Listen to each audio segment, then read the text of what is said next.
So the purpose of this presentation and activity is to inspire you to develop your own practice of divination and developing your intuition through art. So to do that, here's a little overview of what I'll be covering tonight. I'm going to be leading us in setting an intention for something you might want to bring in through your drawing tonight when we practice. Then we're going to do a little automatic drawing warm-up. Then I'll talk about the origin and evolution of my practice, and then connect that to the history of automatic drawing, which is a movement that in modern times developed in the early 20th century. And then I'll talk, kind of detail how my process works to hopefully give inspiration for something that you could work on and develop into your own technique. And then after that, I'll open it up for some questions. And of course, if you have questions that are pressing at any point, feel free to unmute and ask your question. But if not, I'll see if we have any questions at that point. And then after that, we'll have a group practice. So I'll kind of lead you through a guided art activity. And then if you feel called to it, we'll share each other's art. We'll share your own art. And if there are any messages you feel came through it, then that'll be an opportunity to do that. And then after that, we'll close the portal, thank the spirits for helping give us messages, and then just some final thoughts. And also a couple notes. I'll make the slides available, and they can be emailed after the class is over. So don't feel like you need to write down everything you see. You'll have access to it later. And while the slides are going, I'm going to get help with calling on people if you have questions, because when I have my slides up, I'm not able to see if you have questions. Okay, so I'm going to stop screen sharing for a second. And I want to ask, does anyone have any questions at the moment? Any questions so far? What is your favorite color? Blue, probably. All right, I was just curious. Yeah. I think it's always been blue. Okay, everyone good? Yes. Okay, great. Okay, so I'll bring this back up. Oh, that's so good. Okay. All right, so setting an intention. Oh, sorry, one other thing I wanted to note. So now I think would be a good time to make sure you have all your supplies ready. So really all you need is some paper and a pen or marker or other writing utensil. So just make sure you have that handy. I'll give everyone a few seconds to make sure they have that. We've got pens, pencil, marker, Sharpies, all kinds of good stuff here. Perfect. Yeah, the bare minimum is just like a pen or marker, pencil, but then any colored pencils, pens, markers, watercolors are good optional things as well.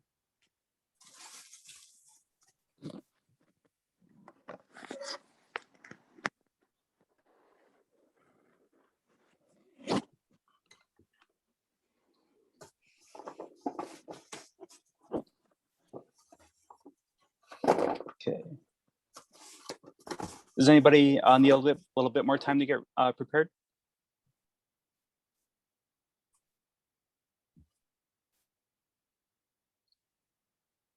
Okay. I think we're ready. So bring this back up.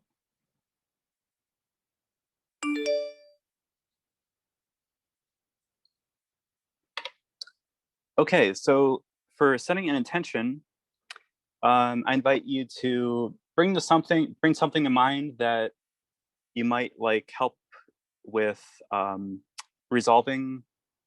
Maybe it's a conflict or a challenge or a dilemma in a relationship, project, or something regarding your health. Maybe there's something you just want to bring more into your life, like feelings of joy, peace, balance, clarity. Maybe you want to focus on clearing and empowering a certain chakra. Or maybe it's just something, maybe you want to ask for guidance for whatever your spirit guides want you to know right now. So anything you feel called to, anything you feel like you might want help with or just to manifest in your life.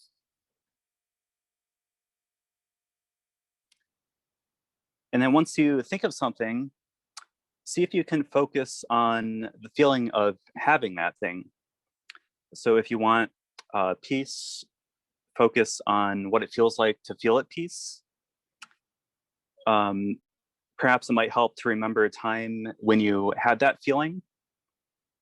And if you're ever having trouble remembering a time, see if you can try to imagine it.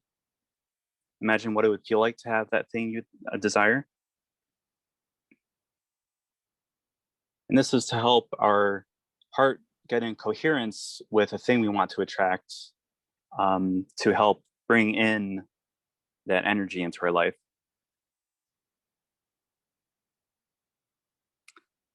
And once you feel like you have something, I recommend you boil it down to a single word. And if you'd like, write it at the top of one of the pieces of paper or at the top of your whatever thing you're writing on, so that you'll be able to remember it later on and sort of imprint that energy in the beginning of our session today.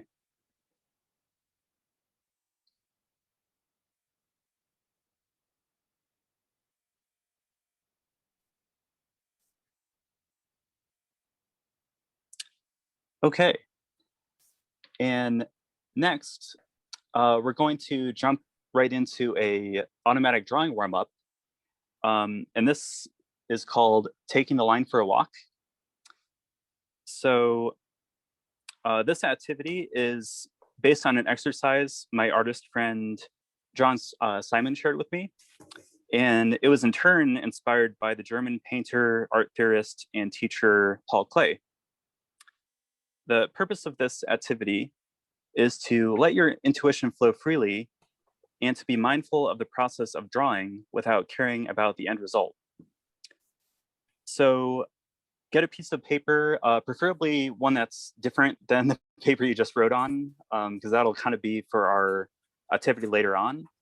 And this will be for, just a warm up. If you want, you can put like a dividing line. You know, if you have a really big piece of paper, you can just draw on the bottom half if you'd like. All right, so once you have your paper ready, pick up a drawing tool, whatever you feel drawn to, such as a pen or a marker. And now pick a point on the paper to start. And without lifting the drawing tool up off the paper, start drawing a line in whatever way feels relaxing and liberating. And we'll be doing this for a few minutes, so go at whatever pace feels comfortable to you. So just keep drawing your line. And as you draw, visualize your hand and arm making a direct connection to your gut, your heart, your right brain, and pineal gland, which are all intuition centers of the body. Since we're using our third eye, you can relax the muscles around your visual eyes. I personally kind of let my eyes glaze over, which helps me get into a dreamy trance-like state as I draw.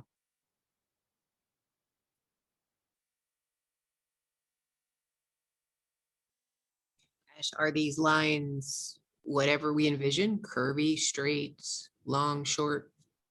Oh yeah, so yeah, just without picking your tool off the paper, yeah, whatever way you like. So it could be curvy, it could kind of double back over itself, it could have angles. Okay, Yeah, thanks. sure.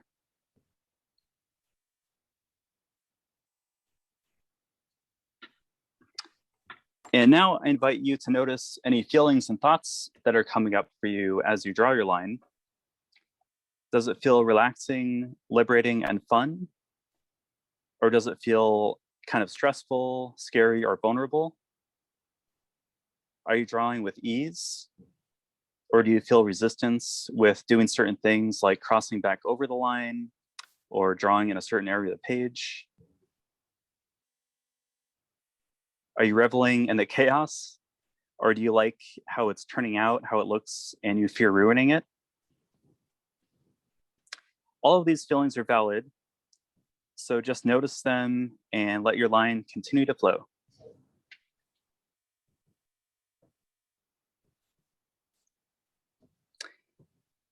As we become adults, it can be easy to get in the habit of wanting to be productive and efficient all the time and achieve quick results. I know this is something I personally deal with.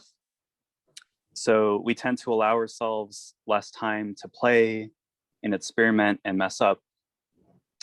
But I believe play and experimentation is where big breakthroughs and self-discovery happens, because we're not limiting ourselves with what we already believe is possible for us to achieve. So I invite you to connect to your inner child that dared to scribble and doodle before you knew what it meant to color inside the lines.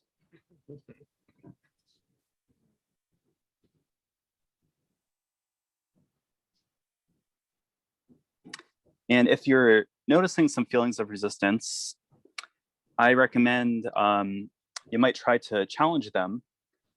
So this might be taking a risk by changing the style of your line or draw back over an area you already covered. The end result may not suit your taste for composition, balance, or symbolism, but it will be a testament to your embrace of the chaotic wilderness of your psyche.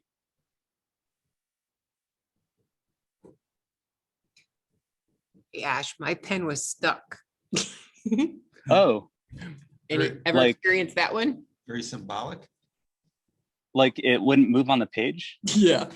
What was the question? Interesting. I've never had that happen before. Yeah, I was afraid of that. When did you ask? It was So I just, definitely have pens dry up on me. I asked and I got a name and then my green pen's dry and it oh, was working because I got it scribbled. say it louder so they can hear. Oh, mine went dry, but it was working. I had one pen dry. That's why I Oh, you asked got it working you, again? said you were stuck. What was the question? Yeah, right. Life. Yeah. But maybe it's the wrong question. It's true. Okay, thanks, Ash. Yeah, sure. Yeah, I mean, maybe if the line stops, maybe that's a sign to pick it up and move it somewhere else, even though I said not to do that. Yeah, there are no rules, right? I guess. Yeah, no rules. You're- Interesting. All right, so yeah, your page might be pretty full. And I'm gonna continue with the rest of the lesson, but if you'd like, feel free to continue drawing in the background while you listen. Might be a nice thing to do while you listen. And if you have different colors, you may want to experiment with that too. And I will lead another drawing activity a bit later that'll get more into the interpretation aspect. And I'll give another 30 seconds for those that want to finish their line now before I proceed.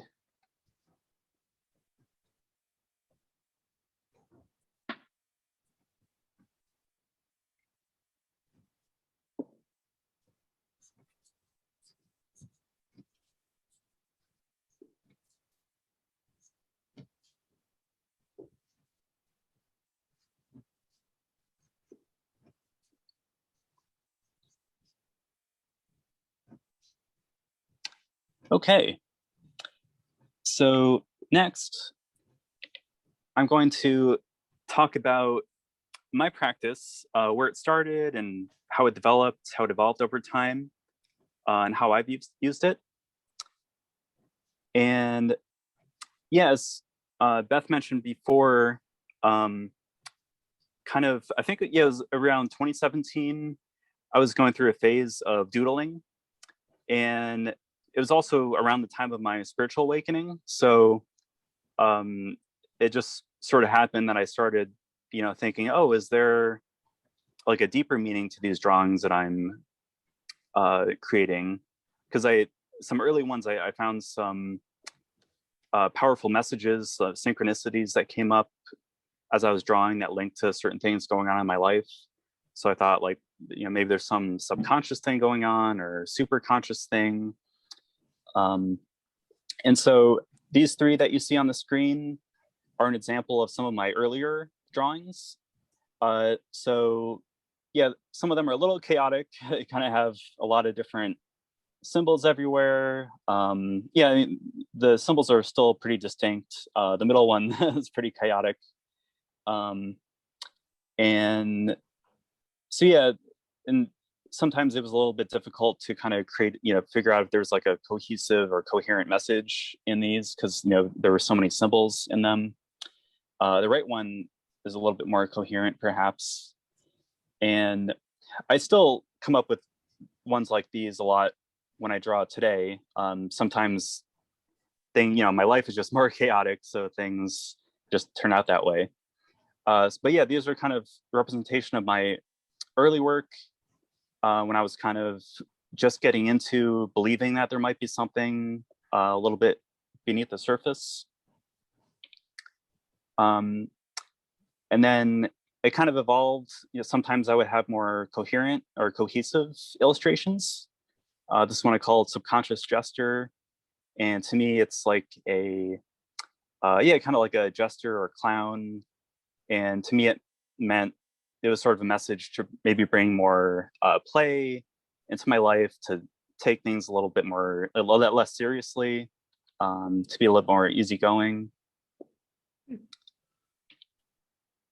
And then after that, I experimented with setting certain intentions with my art. So I would write a word down, something I want to bring into my life, and just see what happens, see what flows out. So here are a few examples of that. And then I experimented with color, kind of adding the color after I sort of defined what the meaning was, to kind of add a little bit more vibrancy. And I would kind of use these as meditation tools too. So I think the color helped focus on it and remember it a little bit better. So yeah, that felt like a nice evolution.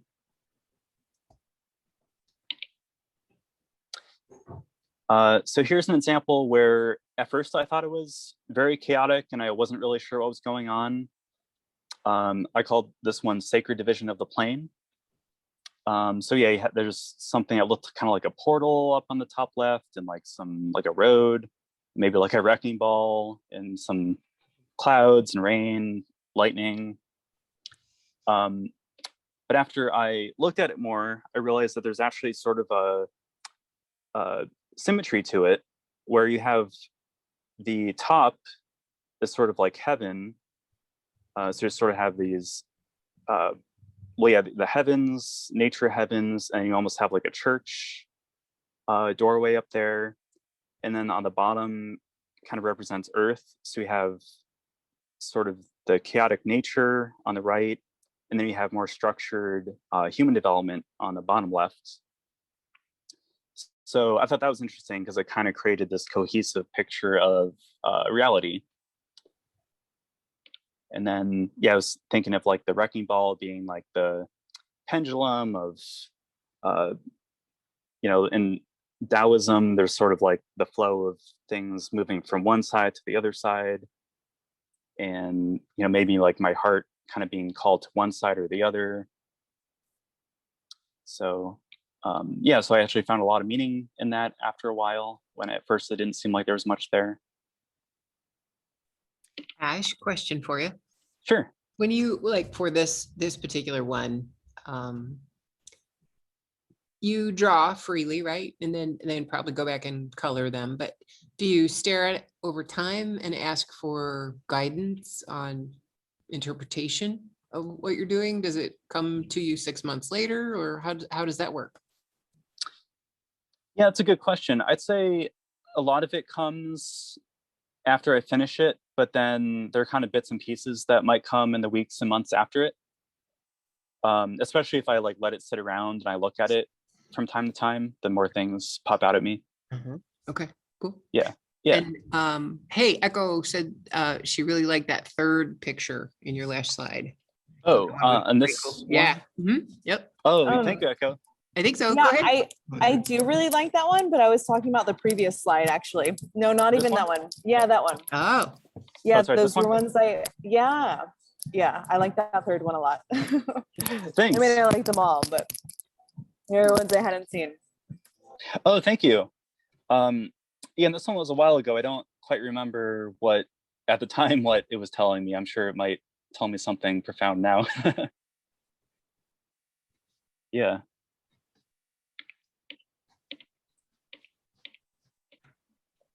And then this one, so the other ones are kind of representative of sort of looking at my own life. And then it kind of developed into thinking about how can I like channel sort of universal wisdom and knowledge. And Sue actually mentioned before we started about tapping into the Akashic records. And this one I feel like kind of represents some of that. And after I drew this, I was sort of thinking like, oh, the left feels like, I call this ancient origins, and the left feels like a representation of the origins of humanity, like among the stars, maybe a connection with like the Anunnaki myth, of, sort of humans potentially as like genetic hybrids, merged with our ancestors. And then the right side felt like the future of humanity. So there's sort of harmonizing with nature, developing technology for travel and communication, maybe with other planets, other dimensions even. And then the center is kind of like the human condition. So sometimes, there'll be sort of universal myths or symbols like the maze, similar to the labyrinth, which often symbolizes the human experience. And so this kind of overall represented the human condition to me.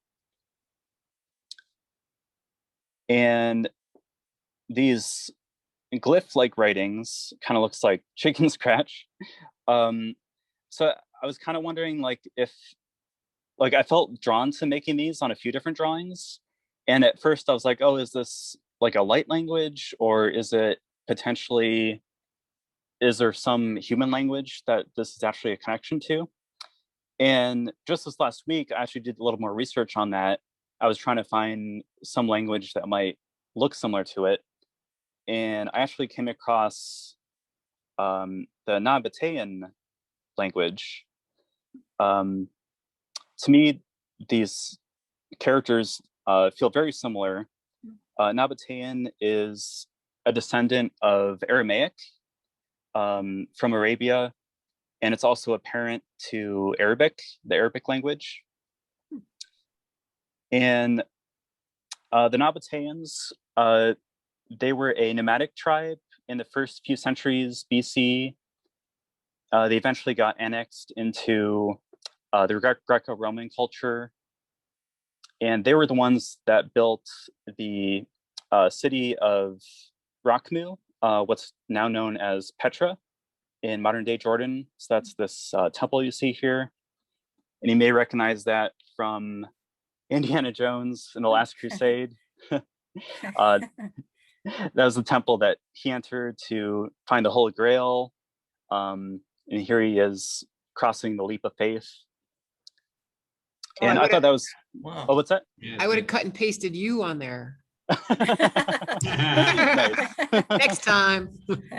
Well, I was thinking the leap of faith is a really fitting metaphor for all of us developing our intuition, because it does, I think, take a leap of faith to trust what comes out. So I think we're all doing that today. But yeah, so that's kind of a side note.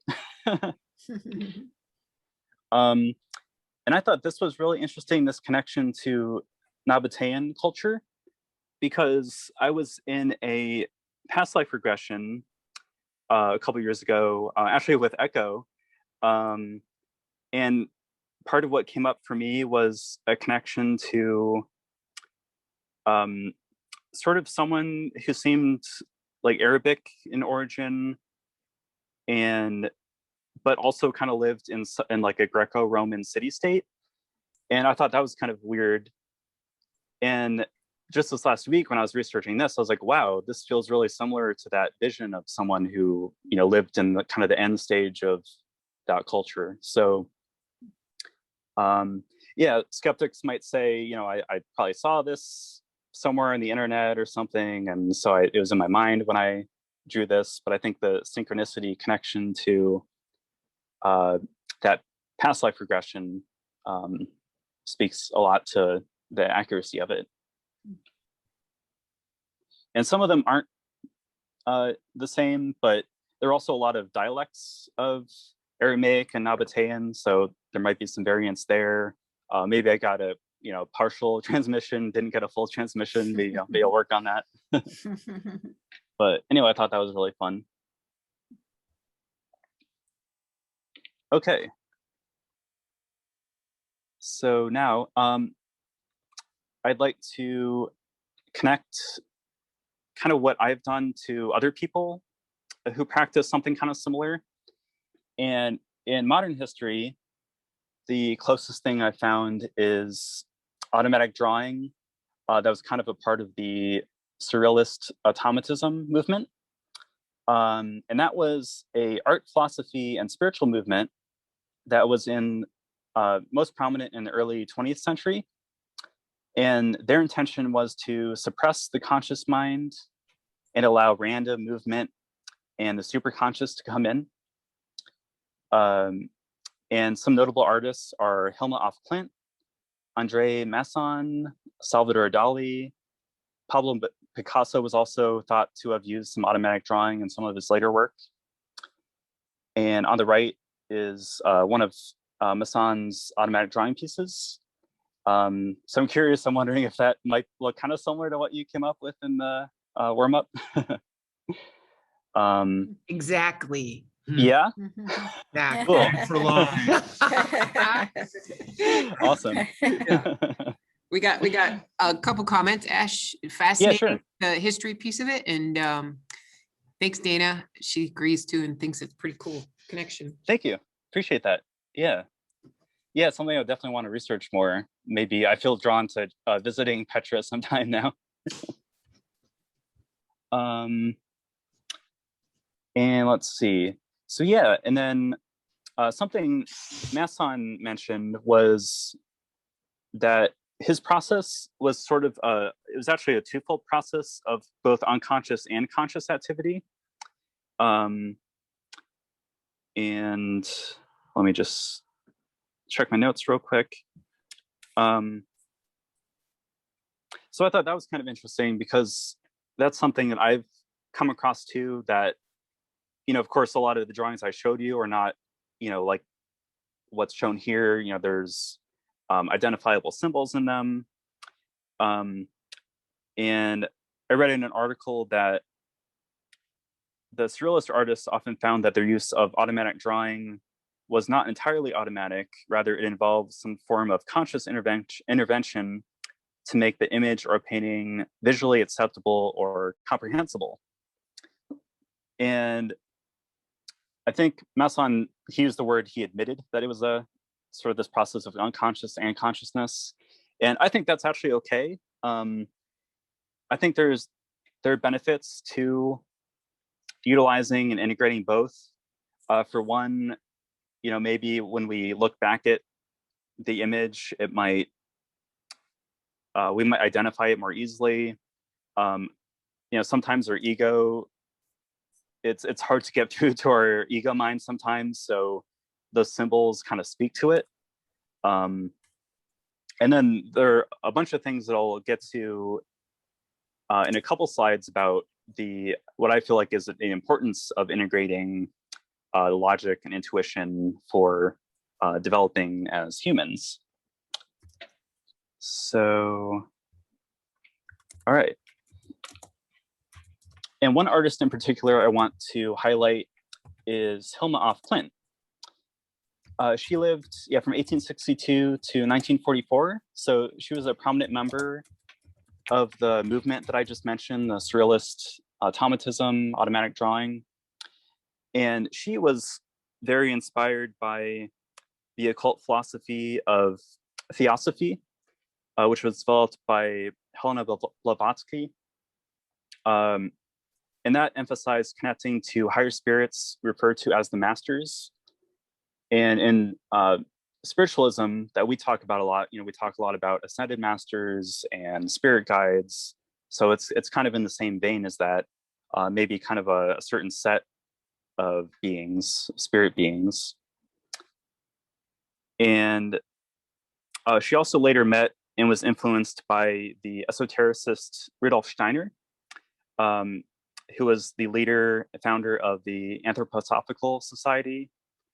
And that emphasized a systematic approach to connecting with and understanding the spiritual realm. So Hilma af Klint was also kind of inspired by the pure automatic drawing aspect and the sort of developing a system around it. And this left piece is a slightly earlier example, a little bit more of a chaotic, and it's actually called primordial chaos, maybe more in the vein of pure automatic drawing. And the right piece is several years later, and that was part of a visual language that she developed to communicate spiritual ideas. And she heavily used geometry and color to represent those ideas. So for example, I think yellow represented masculine, I think blue feminine, and then red sort of love and physical and spiritual love. So she kind of developed her own language and experimented with what felt right for her, what she felt called to. And Klint formed a spiritualist group of women called the Femme, or the Five. And much like we're doing this evening, actually, they meditated, set intentions, and used art as a method of psychic mediumship, as well as receiving messages, in particular from the high masters. So yeah, I found her to be really inspirational. And there's a quote I have from Klint that I'll read. She said, "The pictures were painted directly through me without any preliminary drawings and with great force. I had no idea what the paintings were supposed to depict. Nevertheless, I worked swiftly and surely without changing a single brushstroke." So I think there's a lot to be learned from her. That's pretty fascinating, Ash, because that was very early, and right smack dab towards the big takeoff of spiritualism, I would say. Yeah, and I think she was one of the ones. The automatic drawing actually entered the sort of art culture like 10 years after it entered the spiritualist culture. Okay. So I think she and her contemporaries were very influential in that. Yeah. Cool. All right. Oh yeah, and here I have one of her notebooks. She had like dozens of notebooks, and she kind of notated what the symbols meant. So yeah, Beth, when you mentioned like creating our journal of symbols in the mediumship practice, this is sort of the art. I mean, this is very similar. I think it's sort of our personal dictionary of what the symbols mean to us that we can reference later. Absolutely. Yeah. Oh, cool. Where did you get those photos? Online? Yeah, I was actually in a online class on Hilma af Klint. It was about art, math, and spirituality, the integration of the three. Mm-hmm. And so someone had a PDF of every page from one of her journals. Cool. But I think you can find these. I think she has a foundation that you could probably access them from. I got it. That's Yeah. really neat. Really neat. Yeah. Okay. So now I'd like to kind of look at the big picture. As some of you may be aware, humanity is collectively leaving the age of Pisces and entering the age of Aquarius in Western astrology. And whereas Pisces is a water sign, so it's very connected to emotions, sort of morality through emotions. We saw the rise of Christianity, and I think the story of the Passion of the Christ is sort of a good description of sort of the energy of that age. And then the age that we're moving into is Aquarius is an air sign, and one might think that because it's an air sign, it's all going to be about rationality and logic and all about science and no room for intuition. However, the particular flavor of Aquarius is to connect to the cosmic mind. So that's, connecting to universal wisdom, sort of going above and beyond the duality of the rational and irrational, so sort of like blending the two together. And it's sort of represented in the symbol of Aquarius, which is the water bearer. So you have the pot of water. So you have the water, the emotion, intuition coming out, and the universal wisdom, but it's also sort of tempered by your mind, by the human brain. So it sort of represents the blend of the two.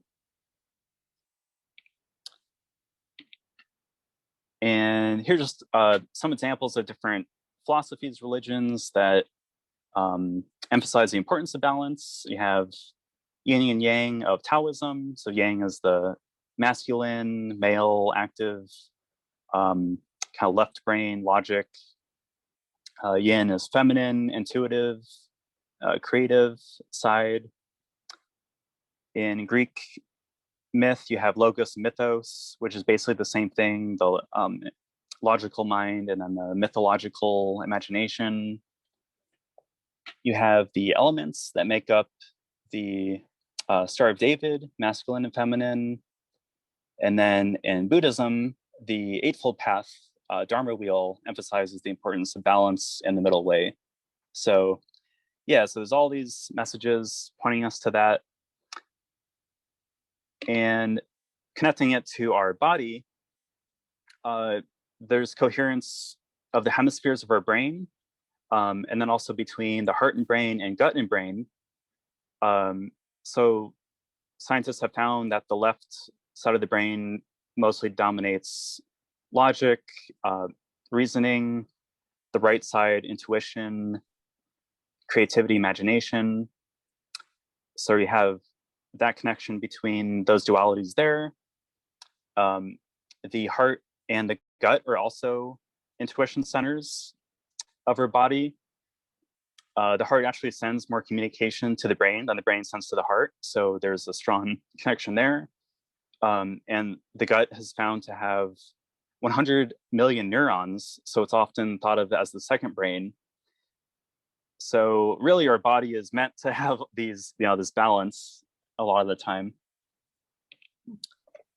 And let's see, just making sure I'm saying everything I wanted to say. Yeah.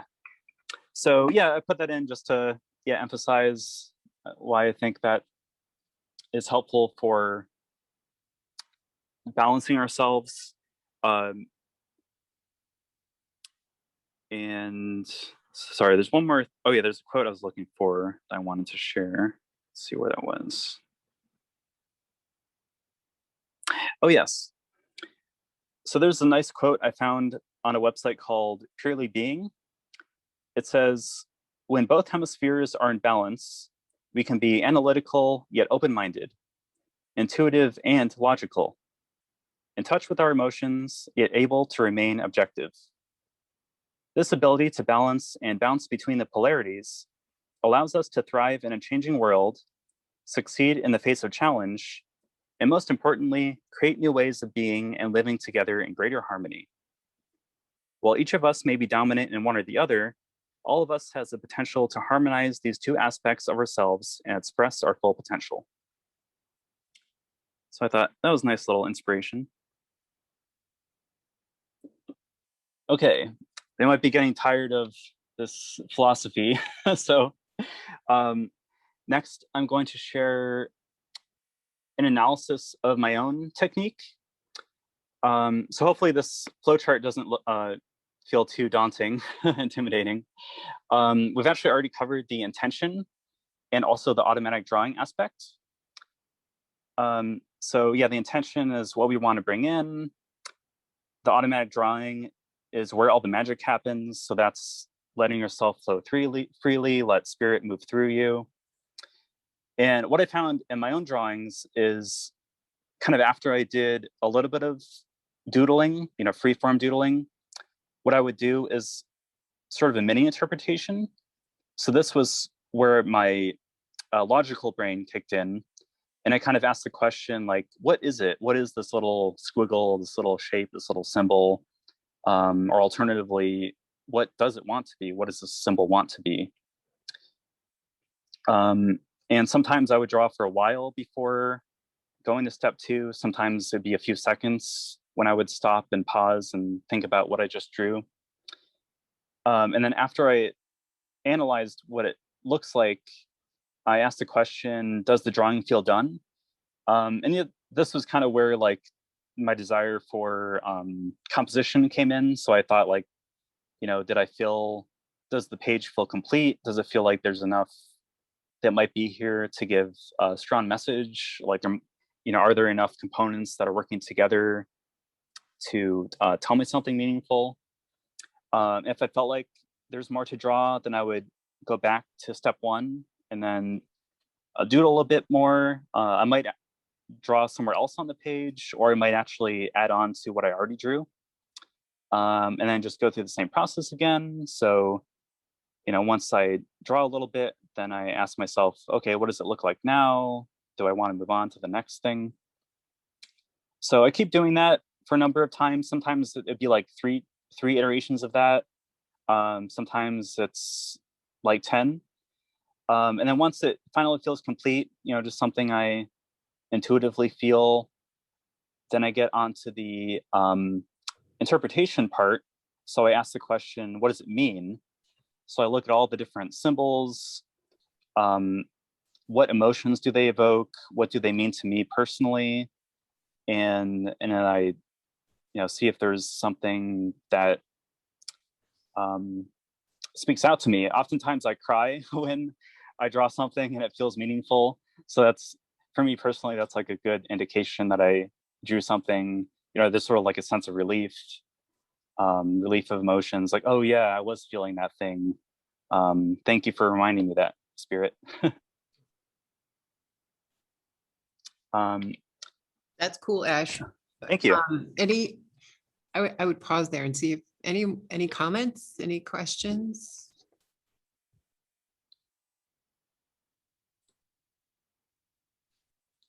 Okay. And we'll get to an activity that goes through this in a couple slides, so it'll hopefully make a little bit more sense once we practice it. So I have one quick one though. Sure. In this process, in your going from step 1 to 3 and sort of circling back, right? Yeah. Sometimes you could do it circle several times.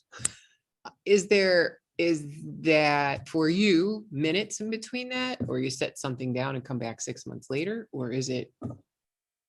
Oh yeah, good question. So I usually finish a drawing in like 15 minutes or less. Whoa. Yeah. So yeah, sometimes each step might only be like maybe between 5 and 30 seconds. Okay. Yeah. Yeah. Yeah, sure. I mean, the more complex drawings, like the one with the like the ancient origins with the writing, that took a couple hours, but the simple ones are like Okay. 20 minutes or less usually. Thanks. Yeah, sure. Any other questions?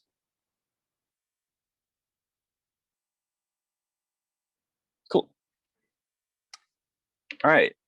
And then here I thought of a few principles that I found helpful, things I've kind of learned along the way for helping me get into the spirit of divination drawing. So the first one is have fun. So I feel if you're not having fun, then it's likely a sign that you're putting too much pressure on yourself. And intuition doesn't run smoothly under undue stress. So just a reminder to, enjoy the process. Number two, there are no mistakes, just happy accidents. You might recognize this from the master teacher artist, Bob Ross. This is basically saying that every mark is there for a reason. And if you feel guilty for a mark where you didn't want it, then that might be a sign that you're overly attached to how your drawing is turning out. And if you catch yourself doing this, don't feel ashamed, just acknowledge the feeling and move on. And I think it gets easier over time. And then number three, let go of expectations. This is a continuation of part two, a reminder to not will your desired result into the drawing, because that kind of defeats the drawing's purpose in illuminating the unknown. And I think the more you detach from the drawing's message during the process, the better the final result will be. Number four, feel into your drawing. The goal of the actual drawing process is to be guided by feeling. And if it doesn't feel right, don't draw it. Thinking has its role elsewhere. Number five, go with your gut. So this is kind of the final step. When it comes time to interpret the meaning, go with your gut instinct. Your first thought is usually the most accurate one. And finally, number six, trust the process and trust the outcome. Trust that whatever message you receive is the one meant for you in this moment. It might not make sense at first, but I think that's actually something to celebrate, because it's likely you're getting a message that could lead to a breakthrough or a whole new way of thinking and being. So yeah, those are things that worked for me. And so maybe they might help you too. Of course, there are no rules. So yeah, that's about it for talking about how my process works. And after this, I'm going to lead another guided activity on utilizing that flowchart. So I'm curious if you have any questions so far before we proceed to that.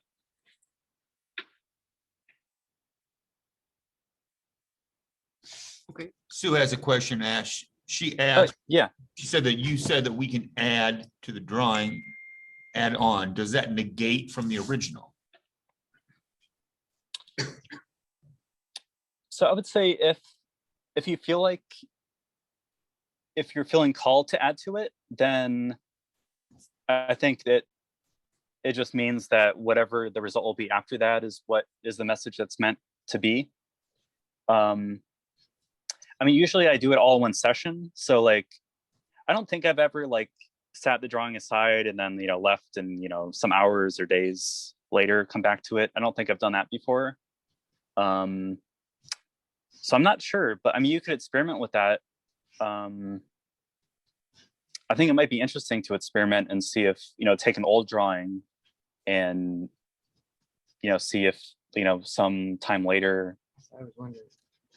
What might develop on top of it. That might be interesting. Yeah, that's what I was wondering. Yeah, that's a good question. I'd say try it. Cool. Yeah. So Ash, Anyone else? when you do a just a private sitting with someone, can you kind of talk me through how that starts and well, talk me through that, I guess, because it's kind of interesting too. Sure. So first, I ask what intention the seeker wants clarity or guidance on.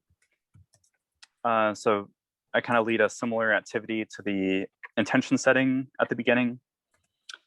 And then pretty much after that, I just keep drawing until I feel like it's complete. So it's kind of interesting because I was reflecting on, for those of you that have gotten psychic readings or given psychic readings, you've already actually probably seen or experienced the play between the intuition and thinking, because there might be like a message that comes to you and then you share it with the person, and then you see if it resonates, and you use your mind to see like, oh, is it talk, use the identifiers to see if that message is talking about like their grandmother or their aunt or some other relative. And you kind of, it's sort of an interplay between the person using your mind and intuition. Mm-hmm. So the drawing is kind of similar to that, except it's all done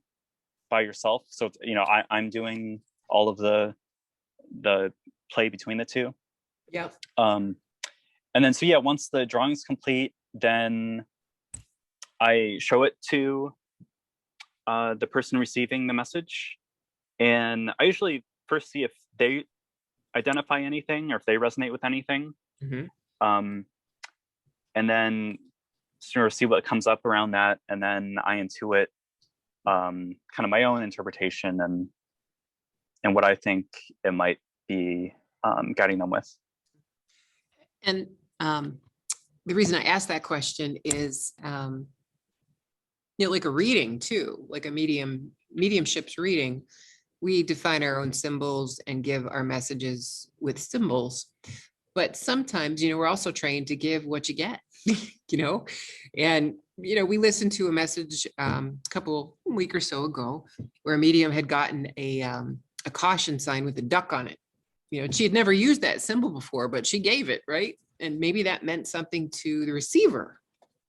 And so I was wondering, with your pictures, are some of the symbols in the pictures, the colors that are used, I would think it would be both the giver and the receiver on what that means. So it's kind of cool because you learn almost as much from them as they do from what comes through you, I think. Yeah, that's a good point. Because I think, our own symbol dictionaries, of course, we don't live in a bubble. So like we kind of pick up on what things mean from, just living life. So, there might be some like universal symbols and things we learn from other people. So it's sort of like a combination of things that we learn. Cool. Yeah. Yeah, thanks for that question.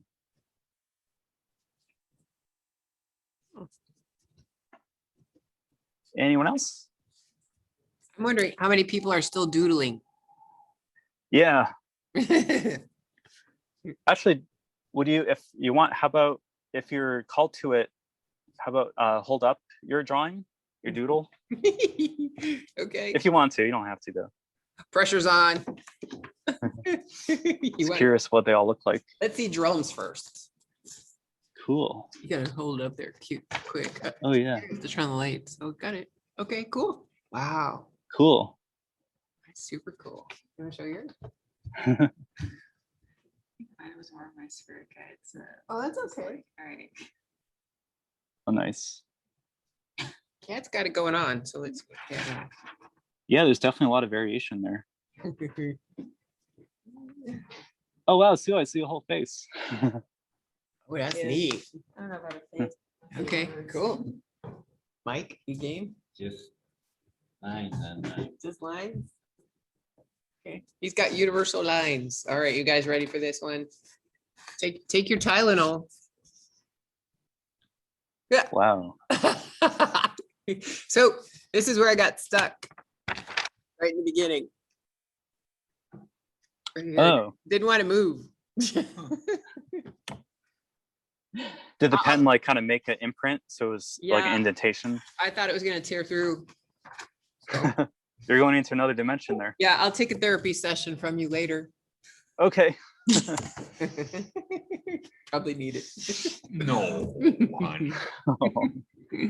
Cool. Well, cool. Those are fun to see. Thanks for sharing, everyone. How about you guys online? Anybody courageous Oh enough yeah. to share? Oh yeah. I saw some online. Yep. Let me unmute everybody. Make sure everybody's unmuted. Oh, Echo can't unmute. Oh, darn. I thought I gave up the power. Sorry, Yay. Echo. It's okay. Yeah, Power's she's back. free.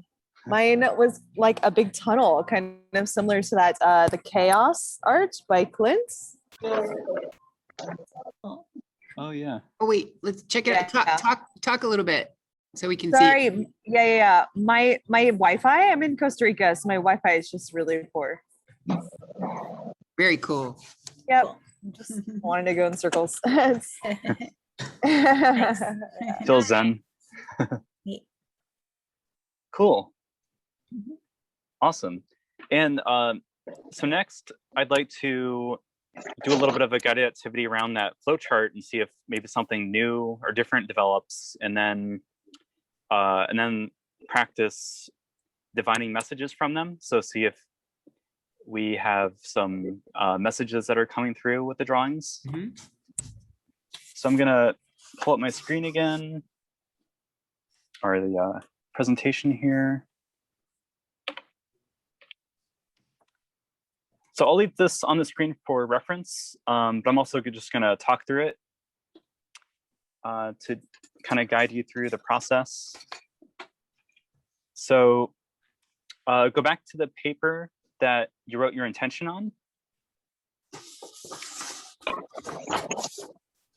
And take a few seconds to get back into the feeling of that intention, what it would mean to you to have that in your life, whatever you desire to bring in.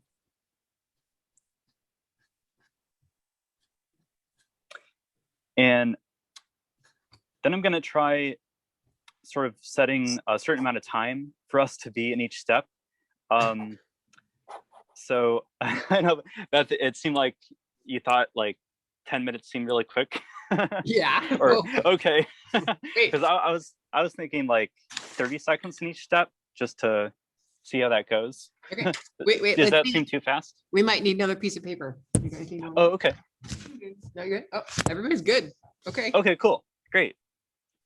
So do you think like is 30 seconds or so okay in each step just to see how that goes, just to kind of encourage us to Yeah. flow and keep moving? How about a minute? A Oh, minute? It's up to Okay. you. I don't know. 30 seconds enough? Sure, let's try it. If not, we'll Okay. go to 30. How about that? Okay. Ash, I have a question. Oh yeah, sure. So whenever I did the automatic drawing, I was being really literal with not lifting my pen off Uh-huh. of the paper. So can you take break, like can you move your pen and start in a different area? You know, I know in some of your drawings you had, you know, for example, some of the hieroglyphic type looking, you know, so obviously you picked up your pen here and there. Does that come in step 3? Like, is it done? Then you go back to add more? Oh yeah, thanks for asking that, Dana. So yeah, when I do step 1, I definitely lift my pen up and Okay. put it other places. Okay. Cool. Yeah, and even in step 1, sometimes like it's really free, but then sometimes I'm like, I want to draw a box, and so you know a whole box is in step 1. So so you know it doesn't have to be like purely, you know, sort of the randomness in the automatic drawing, but just sort of like, what do I want to draw next? Okay. Yeah, so that's Okay. the Thank automatic you. drawing part. Yeah, sure. Does everyone feel ready? Mhm. Do. Cool. So, all right. So I'm actually I'm gonna set a timer. So when you're ready, start with step 1. So draw whatever feels good to you, what comes to mind, or just let your hand move freely around. And it could be in one little area of the paper. If you want, you could, draw on the whole paper in one step. Doesn't matter there.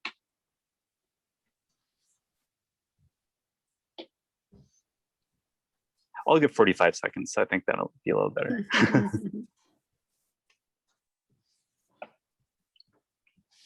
10 seconds left. Are we doing automatic drawings here? Oh, yes. Yeah, we're doing kind of the automatic, free-flowing. Okay. Yeah. Whatever comes out. Okay, so now let's move into step 2. So without thinking about what you drew, without thinking of what it means, just sort of try to analyze what it looks like or what it is, what it wants to be. Sort of like thinking of it as an isolated thing.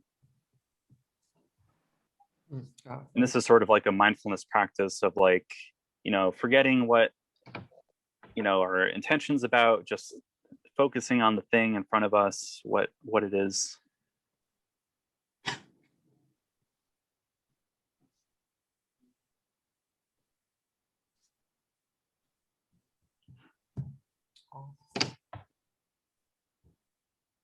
Okay, so now let's move to step 3, the iteration.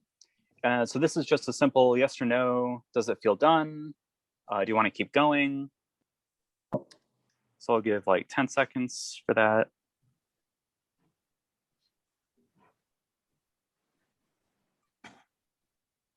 Okay, and if you're done, that's great. And you can just listen or do whatever you want to do. Start another one if you want.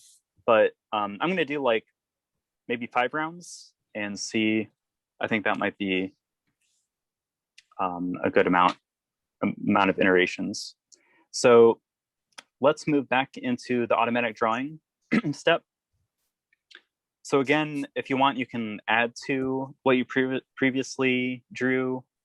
You can cover over it or draw something somewhere else. You could draw something that's like connected to it.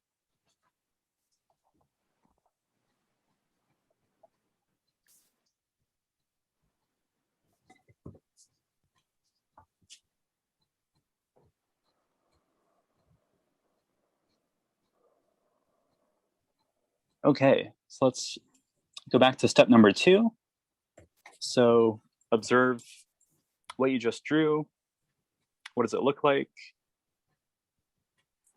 What does it want to be?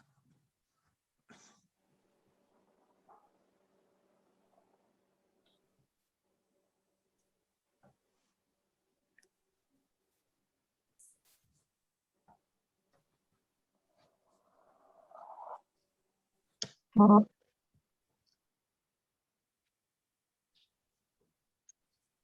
right, and then step 3 again. Does it feel done?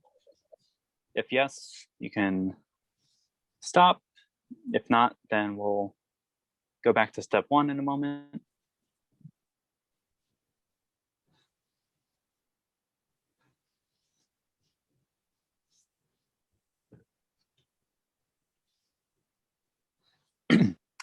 Okay, back to step 1.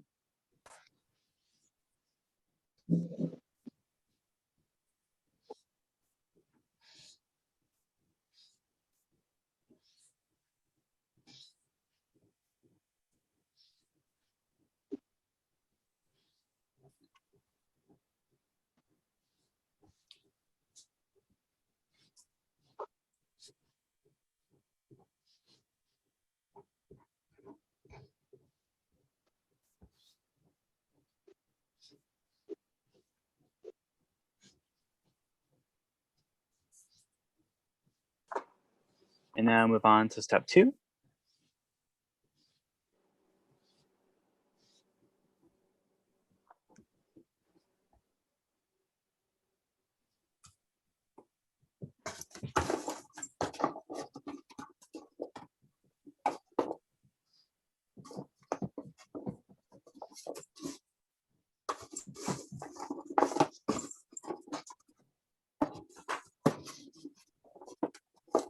Now, step 3, is it done?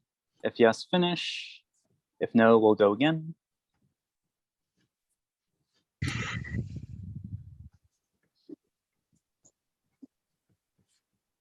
I'm pretty sure that was 3 rounds, so we'll do 2 more if you want to. if you feel done, that's cool. So yeah, we'll move on back to step 1.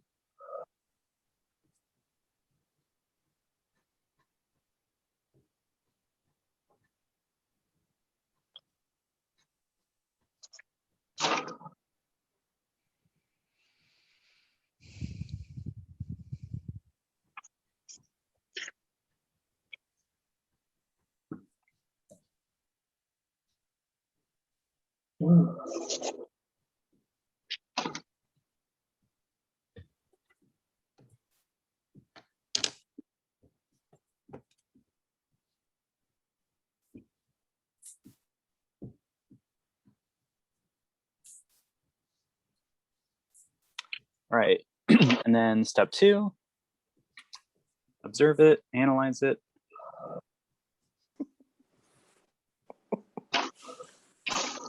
I'm hearing laughter. I'm saying. Agree.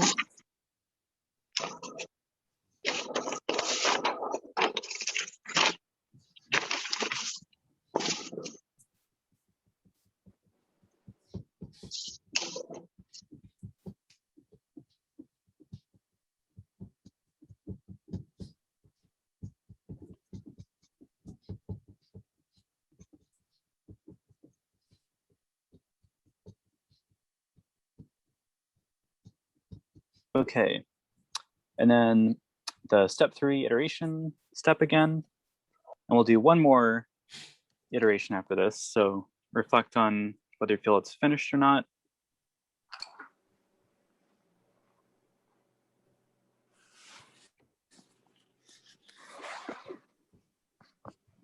And back to step 1, the automatic drawing.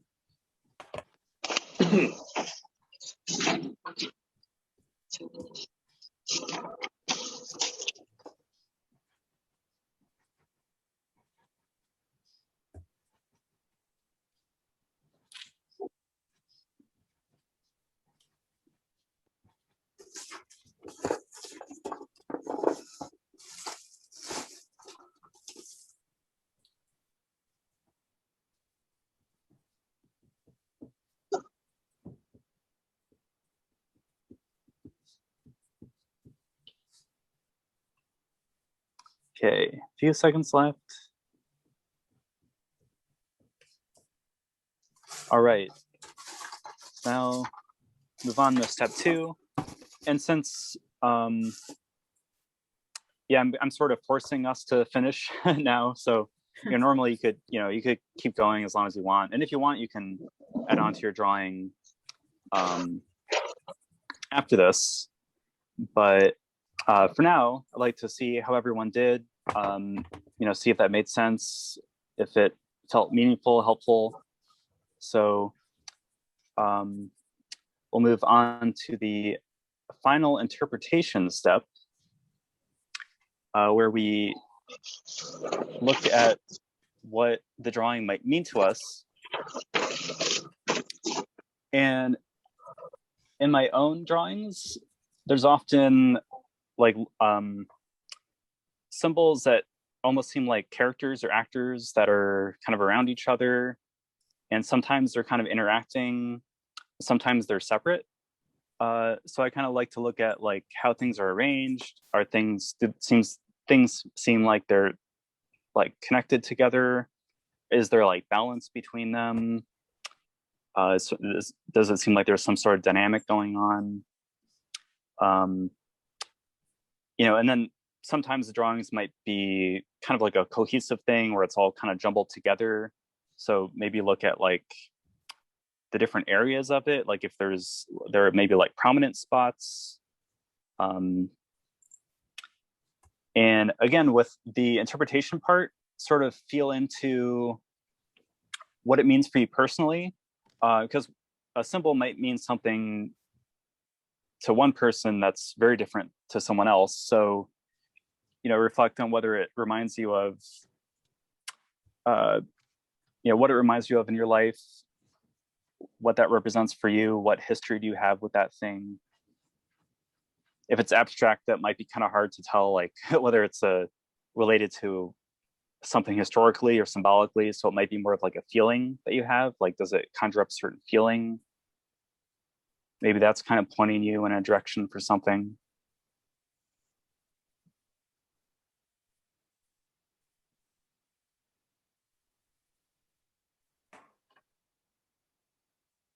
And again, usually best to go with your gut instinct. So whatever comes up first is likely the right message.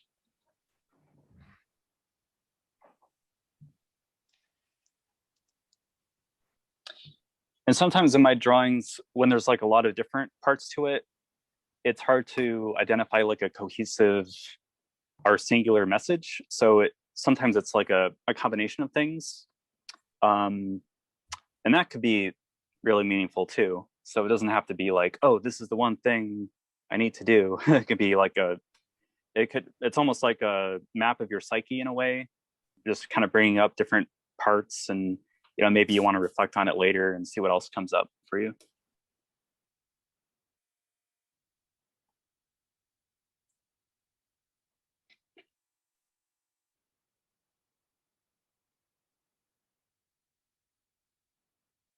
Okay, so I think I will pause the presentation there, and hopefully it gave you enough time to both draw and also think about your drawing. And if you feel called to it, I'd love to see your drawings and hear what might have come through with them for you. So if anyone wants to share, please go ahead. Okay. And if you'd like guidance too, I can like kind of guide you through what it, maybe how to interpret it. That would be cool too. Yeah. So I think I have everybody off mute. I would be happy to go if you want me to. Cool. Oh, what did Bubba do? He's laying on the chair over there. Okay. So my word was clarity. And the first drawing was just the pen. And to me, it looked like when you said, "Are you done?" I'm like, no, because it looks like chaos and confusion, not clarity at all. And then immediately I got the message, which is when you narrow your focus, which is all the other things, then you can have clarity in the midst of confusion. I love that. Ash, that you see that you'd love to add. Yeah, because I see like the bits of color are sort of like things to like, because I gravitate towards those, even though there's all the chaotic lines around it. It's like things to focus on, like you said. It's cool. Yeah. Do the colors Okay. have special meaning to you? No, I know I picked red I felt red because I immediately looked at that. That's the first one I did. I immediately looked at the red and thought, oh, that looks like a heart. It could be turn into a heart. So, My phone's dying. but Oh, no, I mean, probably just get an idea of what my favorite colors are. Yeah. Yeah, it does sort of feel like an organ, the kind of red and the blue combined. Hmm. And it reminds me of like, well, in the heart, we have the oxygenated blood, the blue blood and red blood. So maybe it's like a combination of those two. Yeah. Oh, I got chills on that. So you must have hit it. Cool. Yeah. cool. And I also turned it different directions too, because I thought, well, you could see it, maybe this is upright to me, but it's not upright to my guides. Yeah, that's a good idea. Yeah. So, that's me. Nice. Great. Thanks, Ellen. Thank you. I'm gonna record applause next time, Ash. Whoops and hollers. Thanks, Ellen.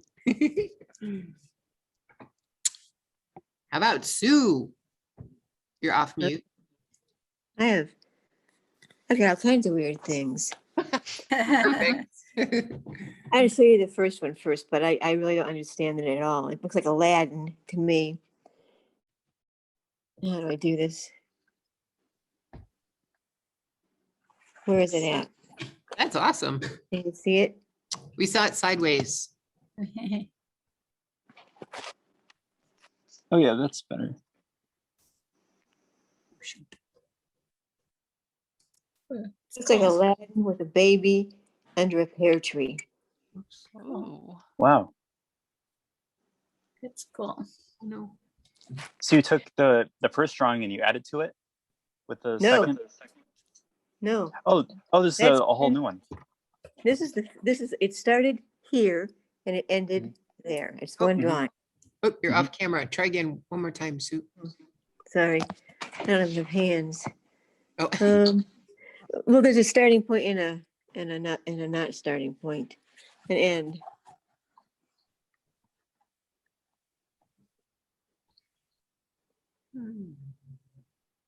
Is it in there? back. I can see an ear, an eye. we Can see you your try hand. showing the bottom? Is that like there's some of the like geometry in the bottom? We see your hand, Sue, just a little to the left.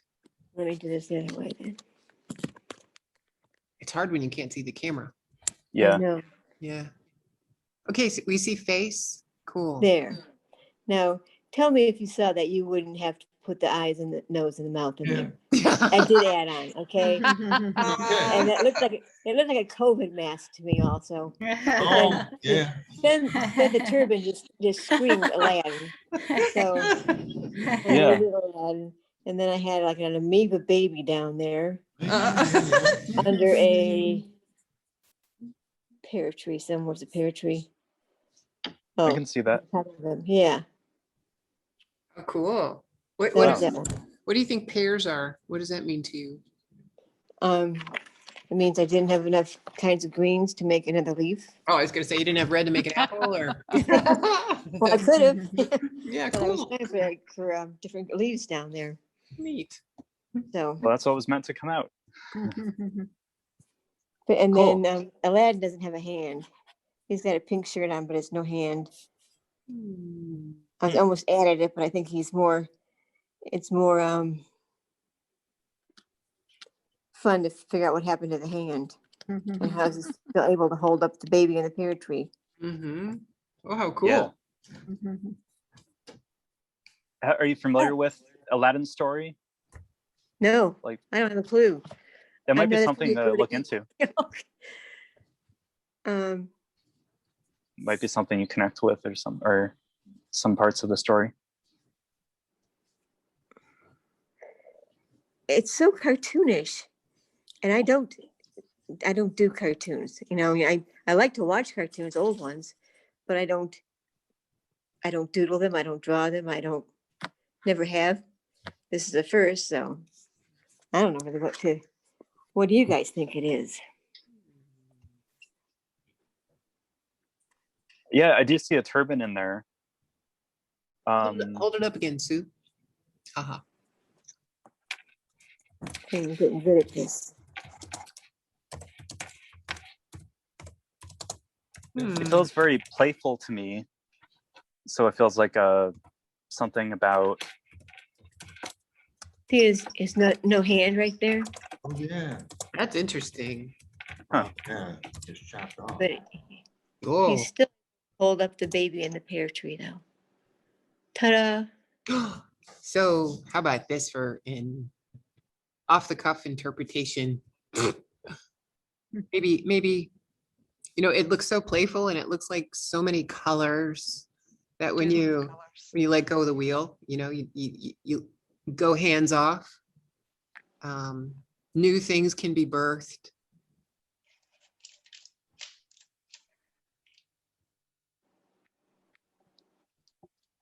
With the baby and the pair representing growth and, new ideas being birthed. If we just let go, it's really Thank you. cool. Is that watercolor, Sue? No, it's colored pencils. Oh, wow, really neat. Every piece of watercolor stuff is in my art bag, and my art bag is I put to a destination for tomorrow. Okay. I couldn't carry it all, so a friend was over. I said, "Why don't you take this with you, and it'll be there." So, Well, it's I a mean, very I rich couldn't find image. a pencil. You know, when I look in the camera, if I don't show you the blazing stuff coming out of her head, it looks more like an old woman with a babushka on. Yeah, it does, really. Hmm. Yeah. Yeah. With lots of ideas popping out of her head. Well, let's name Yeah. her. Birthing new ideas. That's really neat. Yeah. Very cool. Thanks for sharing, Shu. Yes. Seriously. Sharing, Sue. That's what I say. Sure. Say. Very cool. Cool. How about Oh, Ellen says she can't unmute. oh darn it. Oh, you're okay. I don't know why. I'll try to fix that. Sorry, Ellen. That's okay. I was gonna say, I think of Sue's thing as Mother Nature looking out for the next generation. Oh, That's not bad. cool. The pear tree, you know, being like taking care of the nourishment of the next generation. Yeah. Nice. Maybe I should put an earring on that ear so it looks like I'm a woman more. Yeah, like if you want to embody a certain energy, like if you feel like, oh yeah, this is what I feel like it means, and I want to like really emphasize it, adding to it in that way might be nice. You know, but you said when I asked you the question about negating the original drawing by adding to it, the very next thing that you said after that, you started a whole new little topic, like a 1, 2, 3 you were doing. And you said right in there that you know, it was just one line. What you draw that was sort of it. So I think that adding to it wouldn't be fair. Oh, well, I suppose it's just something I haven't experimented with. Yeah, I'm not sure, because I do feel like things might change over time. And so like, you know, you get a message with something at one point in time and it serves you, and then maybe, you know, maybe things evolve and it makes sense to add to it. But yeah, I'm not really sure. Am I muted? Not anymore. Oh, I, along that line, I've noticed that if I work on a painting with the kind of automatic feeling at the start, I feel the passion and it's exciting. I think if you start a creative project with that, that's the main key. And then you can add on and use your brain and logic and realism and add to it, but you have to keep that raw kind of automatic passion, excitement from the start throughout the process, I think. Mhm, So mhm. to make a strong painting or, Yeah, That makes sense. stay out of your head. yeah. Yeah. Yeah, because I think once you get in the flow of it, like, because with the drawings I make, I'm like constantly going back and forth between the steps. And like when I was leading it, it kind of seems like, okay, now we do this step, now we do this step, now we do this step. But it's kind of just, you know, once it gets going, it just Yeah. keeps going and going Yeah, but really you don't, smoothly. yeah, as long as you start with that creativity, you know, the intuitive part, and keep it alive. Yeah, right. Sometimes I overwork a painting or overdo it and then it loses the excitement or kind of drifts away. Do that all the time. Can't stop myself from color. More and more until it gets to be a big mess. It's probably human nature. Yeah. Mhm. Oh, Well, I know we're running short on time, so I'd like to give a chance for everyone to share that wants to. Does Sure. anyone else want to share their I'll go. drawings? Hey, we got Kat. Kat's volunteering. All right. Let me unpin you, Sue. I was trying to pin you. Ellen got snagged there for a second. Hold on, let me unpin Sue, perhaps. Like me. I don't see you anymore, Sue. Are you on the line? I'm right here. Oh, well, you're right in front of me. The big one. Remove pin. Got it. All right, we're good. This is mine. I don't know if it's very visible. But I think something Do you want me to hold it? that, oh, sure, thank you. This side, right? Yeah. I think what really stands out to me the most is it is an attempt at a tree. My guides weren't totally channeling it, but there are 6 branches at the top, Can you guys hear? Oh, yeah. 4 at Yeah, the yeah. bottom, Yeah. and then there are like 6 spirals that I managed to draw.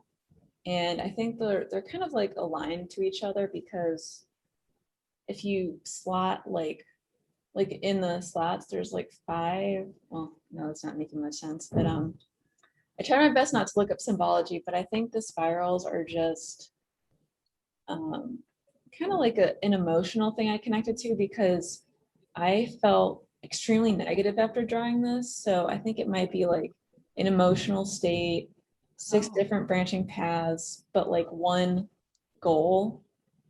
But then the spirals are kind of like all over the place. They're erratic. They're not really going anywhere, and they're just spiraling. So I think there's just a lot of negativity in this drawing. I don't really think it's a positive one, honestly. And then there's just like a lot of hatch marks all over it, which I think when I was drawing it, I intended them to be other branches, but I don't think it was meant to be. So I think it's just like a lot of erratic little hurts that kind of like prevent me from going on this path. And kind of like continuing with this future I want to bring in from creation that I've been like very fixated on lately, that I do feel is real, but it kind of feels like there's a lot of emotional, spiritual, I don't know about physical, but there's just a lot of blockages, which I think are kind of preventing it from coming into being made, being created, which I do need to get through. We're doing healing soon. Yeah. Yeah. But I think that looks very angry. I think that picture that was just done looks very angry. yeah. That's another thing I thought of too. It's just there's a Can lot. I give you my take on the picture? Sure. To me, Hey, I Ricardo. got- Thanks. hi. To me, I got the impression that those spirals were scrolls.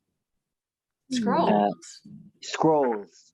Yeah, you know when a scribe is in a room and the room is filled with shelves and the shelves are filled with scrolls and they're all rolled up. So you're looking at the spiral is the scrolls rolled up, stacked on a shelf, facing you, and it looks like a scrolls, like looks Like the scrolls. different stories.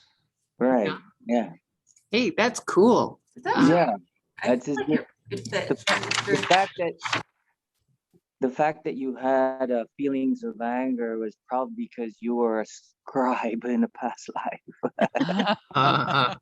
And they're still married. You had to sit there and write those things all day for most of your life. Nice one. And it totally pissed you off. And above the scrolls, I see fire. So if you notice, the lines above the scrolls look like fire. So it looks like, you wanted to light them on fire. That's awesome. Anyway, that's what I got. I like that. I mean, the tree to me is bare. Yeah. Bear. Yeah, there's no leaves, no life. It's structure. It's the trunk. It's the foundation. It's the hard wood, right? Yeah. Yeah. So maybe, I mean, to spin off that, no pun intended, the scrolls, they look like they're underground, they're ground level. Like that's the foundation to putting leaves on the trees, to bringing in life. But first things, you know, sometimes a forest fire has to happen before there's new growth. Right. Cleansing. Maybe those are waiting for you once you rise from the ashes. Like hidden knowledge. Nice. Yeah. I like your drawing even more now. This is for sale. Okay. On auction. 20K. Well, I hear $50 going 50. Okay, who's next? You wanna go? Yeah, I go. Okay, I'll go. All right, I'll go. So since we got the pin here going on, all right. Ooh, color. Wow. Well, it started with these big wispy things. Yeah. And then it started into this lower level stuff. And then when Ash asked us to sort of interpret, I'm like, oh my gosh, this is funny because could this be chakras? You know, 1, 2, 3, 4, 5, 6, 7. That's how they got built. Oh. Realizing, and these came out of this. Five. The heart. Yeah, the heart. Lots of hearts. the- Yeah. The large chakra and how the heart can just tendril, Very cool. making big change, like fireworks in your heart when you feel that. And this was these started out as holly leaves. I don't know why. But then as I looked at it, I'm like, oh, that's the backside of our thinking process as I interpreted it. But it's not ours. It actually comes from above. Yeah. Medlum Gota or whatever. But never complete, you know. So that's what I got. It also looks like a galaxy. It does. Yeah. Creation of a galaxy. Constellation. Galaxy of love. Oh, there you go. Yeah. The colors. Yeah. Very spiritual too. Very. Healing for green behind the heart, right? Mhm. When your Very cool. power below. Yeah. Orange, your creation, right? I mean, you got your creation. Mhm. Then at your base is coming up light instead of dark. Yeah. 2 chakras. Interesting. Yeah. Okay, Right. red in the core, but then you're more pink around them. Right. Right.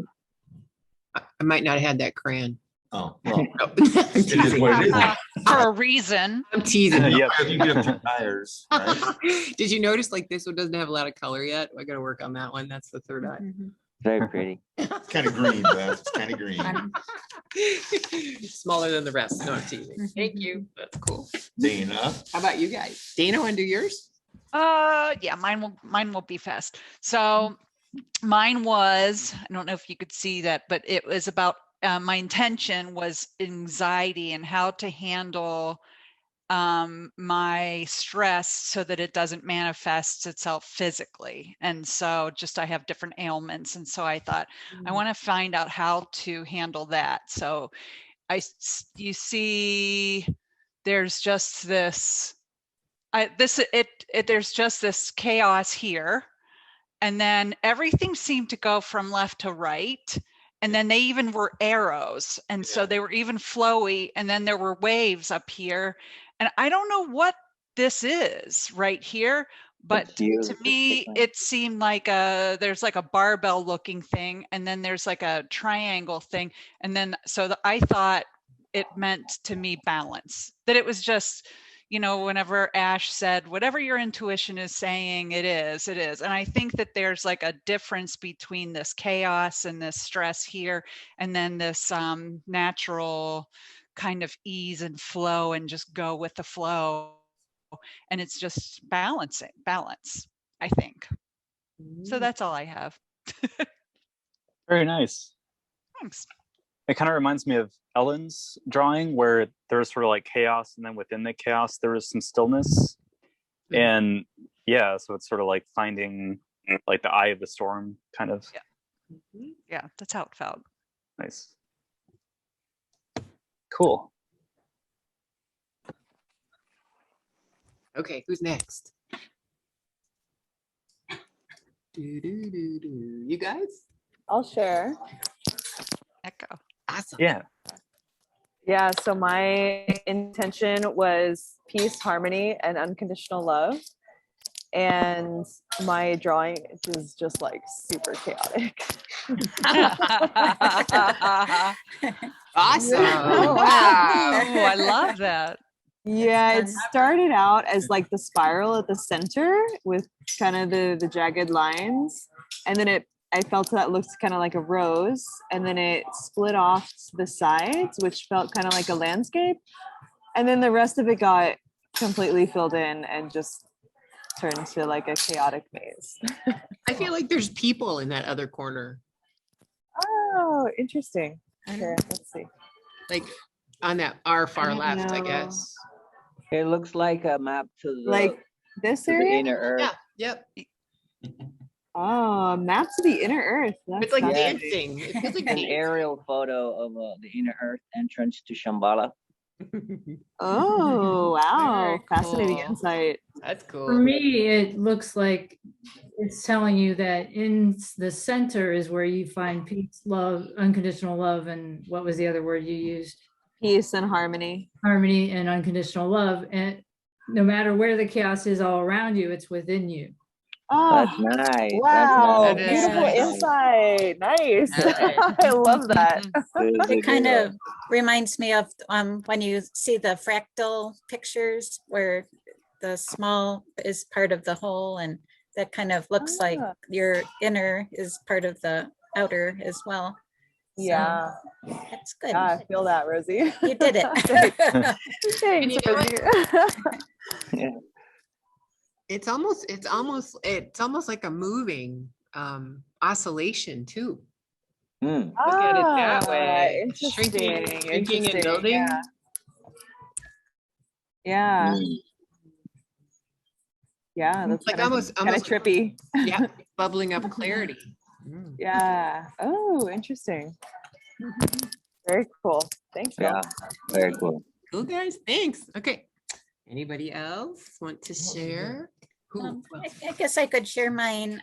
My intention was creativity and playfulness because I've had like a creative block, and so I tried to make a playful picture, but it's actually kind of depressing. The face is solemn and sad and black. Wow. Wow. I It's feel like I'm beautiful. not grounded, I'm drowning, and I'm not really seated on the horse, and I'm not on the fish, I'm in the water, and I can't hold the bird, it's flying away. I kind of feel like I'm not quite there yet, but so that's that. Wow. Wow, is that Oh, hold it beautiful? up. That's neat. Let's gaze upon it. Look at that. And a horse down there. Oh, cool. It is really cool. Very pretty. Thank you. Yeah, but he's above water. Yes, yeah, kind of. Right? I think those are Right. maybe your allies in finding Yeah. the creativity. Yeah, your spirit they do animals. feel kind of like spirit animals that I'm just not quite connected to yet, but working Yeah. on it. Is it possible there's too many that you're indecisive as to which direction to go? That's very possible. Yeah. Yep. Because I think the horse is kind of masculine, the fish is feminine, so the bird is feminine, I guess. And Yeah, but Rosie, Yeah. One is land, one is water, and one is air. that's true. Mhm. I guess I'm in the middle. Yeah, you're right in the middle. Trying to find the balance. Yeah. Mhm. Mhm. Very cool. Thank you. Okay. Yeah, perhaps reflecting on the elements would be helpful. Yeah, right, Yeah. right. So I didn't Ash- even realize. So Ash, like that kind of picture is so interesting. Have you meditated just staring at them, or? Yeah, I have. And yeah, I get like new conscious thoughts that come in, kind of new insights into what it means. And then, yeah, just do it because it feels nice to look at them. Okay. Yeah. Sort of like sacred art, you know how they say to stare at the sacred geometry Right. as you meditate? Maybe this is one. Yeah. Yeah, definitely. Cool, Rosie. Yeah, thanks for sharing. You're welcome. Oh, nice. I think we got just about everybody. Where'd Rika? Hmm? Carrie. Carrie, is she still on?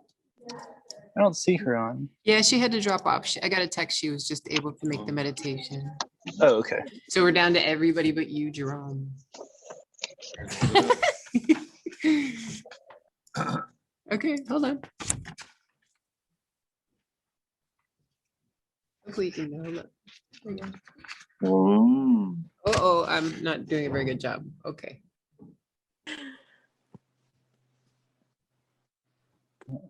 Thoughts on it? Well, the intention was forgiveness. And they first put the big heart and then the eyeball above it. And then they drew the first triangle around it, and then they made it a pyramid. Then they put, so I mean, something, okay, you know, for forgiveness, you gotta look above and beyond and look at it, look at things differently. And then I don't know what the other, like the upside down sevens are on the other side of the pyramid. But they also put that little doorway at the bottom with a tiny heart in it. And I know that means got to go within. At least that's what I'm taking it to be. Then they put that big Zephyr wind thing up and the birds. Very cool. Then the sun started beaming down light on everything. And after that, finally, then the 5 little hearts showed up on the side. Oh. Why 5? I think there's, right now, I'm really working hard at forgiving 5. 5. There's 5 that I'm trying to forgive. Okay. So it's significant. I think so. One more than the others. This time or from the past? This time, right now, during this time. You got one above, though. Yeah, there's one above. There's one that I'm. So the one usually isn't what needs forgiveness. It's what's happening in the now. So when you're healing and this comes up, I immediately know, okay, so we got a tag here, and I can follow that tag in your blueprint. Oh, with your father. Oh, it's his lineage. You see what I'm saying? Okay. Okay.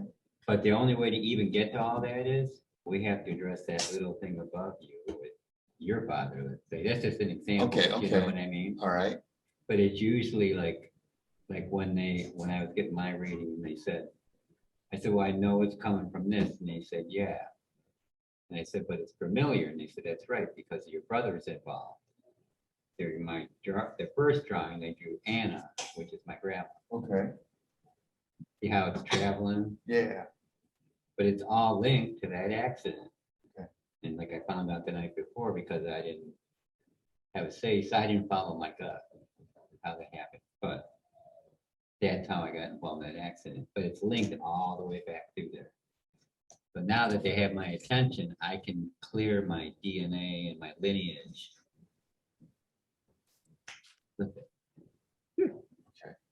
So you follow the root. Well, Is it- the is root it is where the something problem is, here?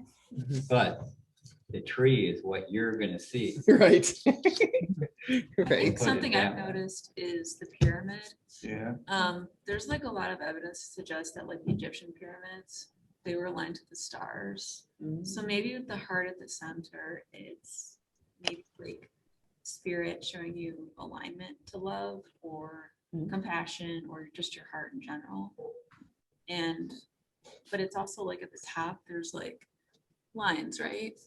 Yeah, up here, like by the, It's where got the the capstone. spiral. Yeah, those kind of remind me of like when you stand like a dollar bill Yeah, They have right, like a it's got partial that. pyramid, Yeah. but it's like cut off at the top, there's like an eye. Yep. So maybe like love links Look here. insight.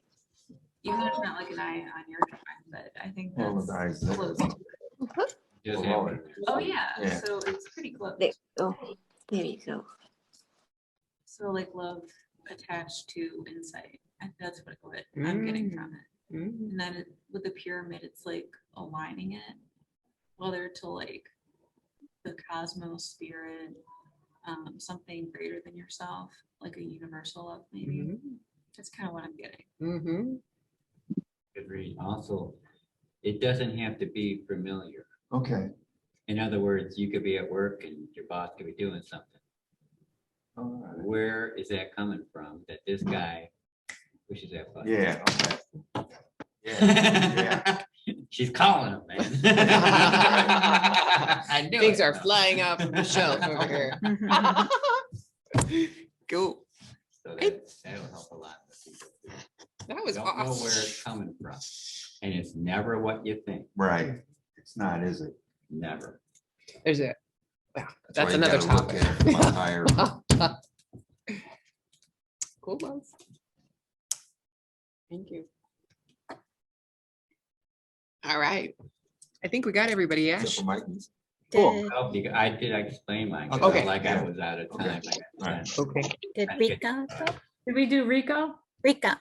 Oh, did Huh? we? Oh, we didn't do you. Sorry, Rico. I have some chicken scratch here. Perfect. Okay, so can you see that? Yeah. Oh, nice. So I had asked for guidance, so that's what I got.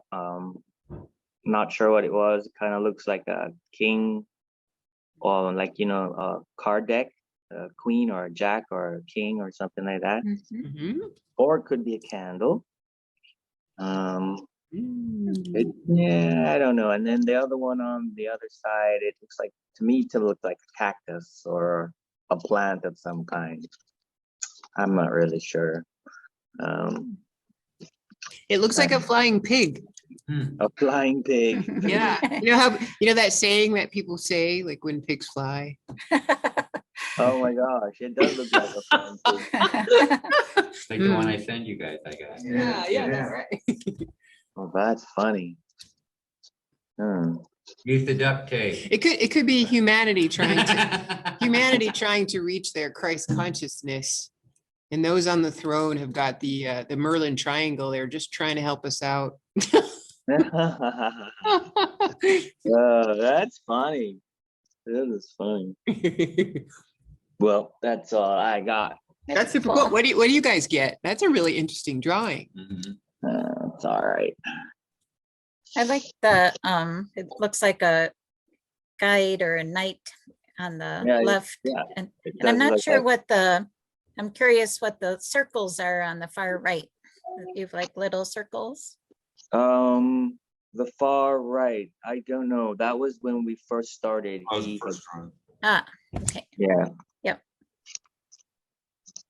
it Yeah. looks like a knight.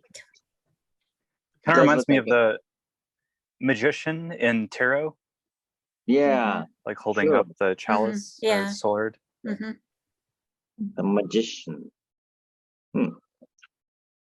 Looks very magical. Yeah. Thank you.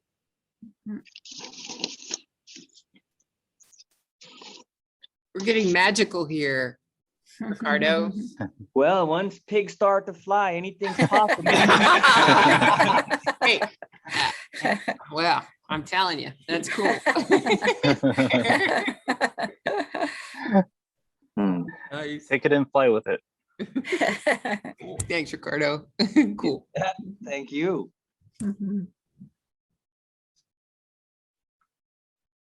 Is that everybody? Sorry, I missed you there, Ricardo. I think so. Yep. Super cool. So Ash, Awesome. yes.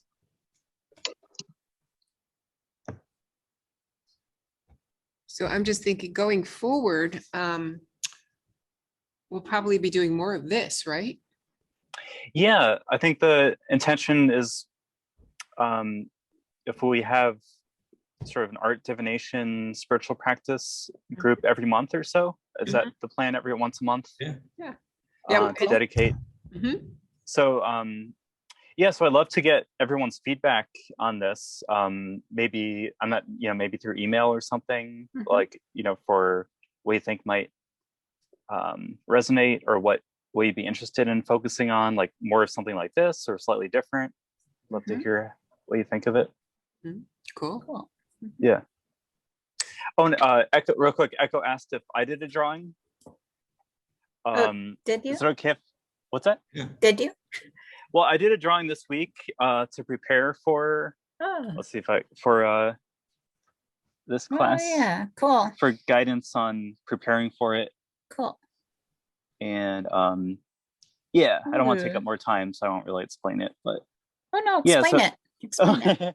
Well, I feel like this is sort of my emotional body feeling vulnerable and sharing my practice. Sort of holding my heart, close to myself there. And this is sort of like broadcasting the, the inspiration to everyone. To me, the spider is the creator, like creator energy spirit. And so it's sort of like venturing out into new territory, sort of like, new creation, new expression. Then I have the moon, which for me is, all the intuition, and then like a mechanical hand, which is the logic. So those two things came out. And then these bubbles come up a lot when I'm sort of thinking of spirit. So this is sort of my representation of heaven in my dictionary, sort of like fractal bubbles pouring out. Oh, I saw Echo said she's on mute. Yeah, the spider. Sorry, Echo. Darn. That's okay. I guess I get stuck every time I mute myself, but I'm used to just going back and forth. I'll check that setting. So yeah, it's cool. Thank you. What does the mechanical hand mean, Ash? That was interesting. Yeah, to me that means essentially logic and like trying to grasp at things. So like grasping at things mentally, trying to understand them. So it's sort of like grasping at the moon, which is like trying to understand intuition. So like putting it in context with other things. Grasping at our own reflection, right? Yeah. Very cool. You've caught us all in your web. Thank you, Master. That's how I read it. That's exactly how I read it. Good job, Ash. Good one. Good job. Thank you. Hey, thank you. We're caught in his net. Awesome. Yeah. Nice to see everybody. Same. I know. Bye. Ash, you have info, don't you? A little bit about yourself. Yeah. Before we go go on real quick. Okay. Yeah, I just have a little slide. You can find some of more of my work on my website, ashmystic.com. There you can book a private session with me to get a divination drawing. So you can come with an intention and leave with an original piece of art that I can mail to you, and also an interpretation of it. On my website, you can also sign up to my newsletter, where I have a guide to divination drawing, which is essentially like a summary of this presentation. And I also have art for sale that you can purchase online. So that's all at my website. Oh, very cool. And a YouTube channel. You left that out. Oh yeah, I have some random YouTube videos. That's true. And I think I'll be posting this there also. So very cool. Very cool. Thank you, Thanks. Ash. Good Thank job. you. Yeah. Thanks for Awesome. sharing. Thank you, Yay. Thank you, everyone. Good Well, night, everybody. I'll give one Thank last. you. Good night. Good night, guys. Bye. We'll check you out later. Bye. Bye. Okay. Ciao. Thank you, Ash. You're welcome. Bye. Bye. Oh, we have to end the circle. Yeah. Let us end the circle. Okay. Yeah. Do that, Jerome. Here, we'll do ours. Yeah. Quick. Let us connect and thank the great Mother, Father, God for the inspirations, the connections that we have the capacity for during this time. May our inner child grow, and may we pick up the pen and the pencil and get more intuitive learnings from our spirit guides and beyond. Until we do this again, close the gates, draw the curtains, and say, aho. Thank you all. Okay, now it's official. Aho. Okay. Bye, Thank everybody. you, Beth. Thanks so Beth. much. We love Bye. you. Love Bye. you. Thank Bye-bye. you. Bye. Thanks for joining. Bye. Thanks, Bye. Thank Beth. you. Thank you, Beth. Thank you. Bye. Jerome. Thank you. Thank Bye. you, Rico.